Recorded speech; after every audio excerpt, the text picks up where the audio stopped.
श्री स्वामी समर्थ. श्री शिवलीला अमृत अध्याय 2. श्री गणेशाय नमः. सूत म्हणाले, सज्जनहो, महाशिवरात्रीचे महात्म्यही अगाध आहे. या दिवशी अजाणता शिवस्मरण, उपोषण, जागरण व बिल्वाचरण घडले तरी महत्त्वपूर्ण फल प्राप्त होते. त्याविषयीची एक कथा सांगतो, ऐका. विंध्य पर्वतावर एक व्याधीच्या हातून हत्येसारखी अनंत पापे घडली होती. एकदा महाशिवरात्रीच्या दिनी तो शिकारीसाठी निघाला. मार्गामध्ये शृंगारलेले शिवालय व तेथील भाविकांची गर्दी पाहून तो थांबला. तेथील शिवपूजेचा सोहळा त्याने पाहिला आणि लोकांच्या मूर्खपणाला हसत शिव शिव हर हर असे थट्टेने म्हणत जंगलात प्रवेशला. त्या दिवशी त्याला शिकार मिळाली नाही. उपासही घडला. सायंकाळी तो एका सरोवराच्या काठावरील बिल्ववृक्षावर चढून सावजाची वाट पाहू लागला.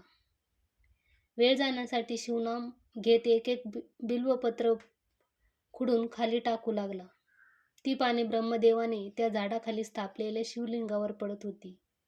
अशा प्रकारे त्याच्याकडून नकळत उपोषण, जागरण आणि नामस्मरण व शिवार्चन घडून तो पापमुक्त झाला. त्या रात्री प्रथम प्रहरास एक हरिणी तेथे पाणी पिण्यासाठी आली.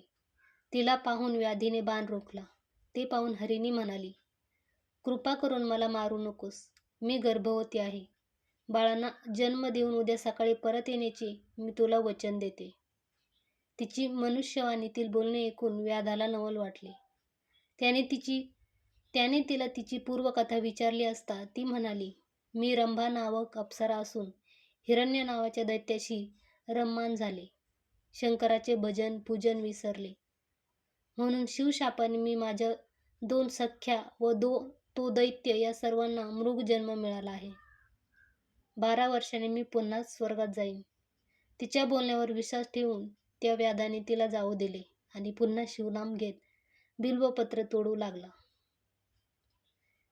एक प्रहराच्या अंतराने पुन्हा एक हरिण व आणखी एक हरिणी तेथे आली आणि आपापली कर्तव्ये करून परत येण्याचे वचन देऊन निघून गेली. अशा प्रकारे व्याधाला जागरण व 4 प्रहरीचे शिवार्चन घडले.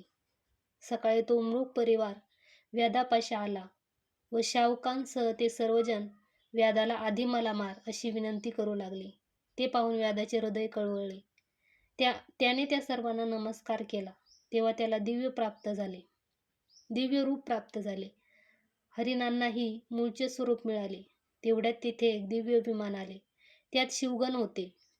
त्यांनी व्याधासहित त्या सर्वांना विमानातून शिवलोकी नेले.